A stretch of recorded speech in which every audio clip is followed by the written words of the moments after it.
Ouvrez les yeux et ouvrez les oreilles.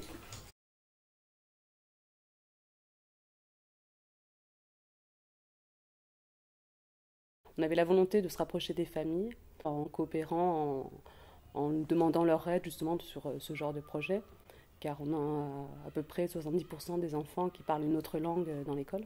Qu'est-ce que c'est? On a la voix qui est posée, une ambiance très calme, un peu envoûtante même. Et j'ai trouvé que ça développait beaucoup d'attention et d'écoute de la part des enfants.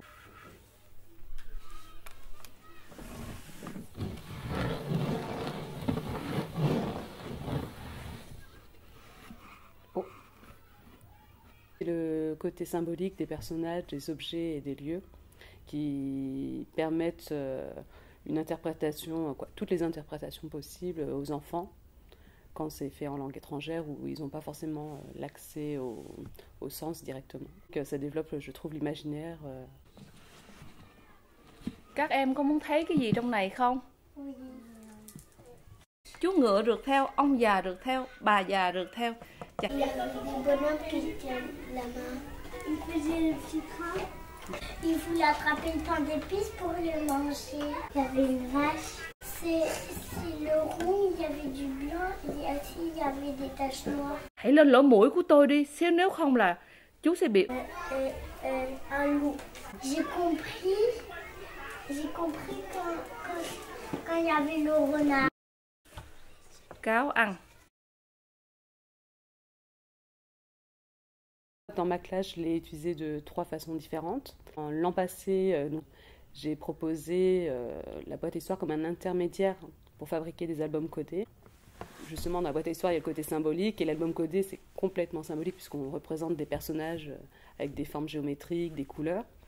Et j'ai pu le faire en arabe littéraire puisque j'ai une maman qui a bien voulu participer au projet et s'investir. Cette année, donc, la boîte à histoire, on a voulu la mettre dans notre rituel qui s'appelle l'heure du conte. Donc c'est un rituel qui a lieu tous les jeudis de 16h à 16h20 où habituellement on racontait un conte traditionnel. Et donc là dernièrement, avec mes moyens grands, j'utilise la boîte à histoire comme une entrée différente pour travailler sur des contes, sur un réseau littéraire des personnages qui arrivent par accumulation. Ainsi, le cheval, le chat, le vieux et la vieille se mirent à sa poursuite. Donc cette année, j'ai la chance de travailler avec une Nassem qui parle vietnamien et elle a complètement adhéré. C'est vrai que c'est quelqu'un qui est très curieux et qui a la volonté d'aller plus vers l'animation par la suite. Donc elle s'est tout de suite lancée. Je trouve qu'ils sont beaucoup plus attentifs, beaucoup plus captivés. Ils essaient de mémoriser quelques mots, donc là en vietnamien. Donc ils ont retenu le au revoir, c'est bien. Xin chào chú bé. Xin chào. Xin chào. Xin chào chú cáo. Xin chào.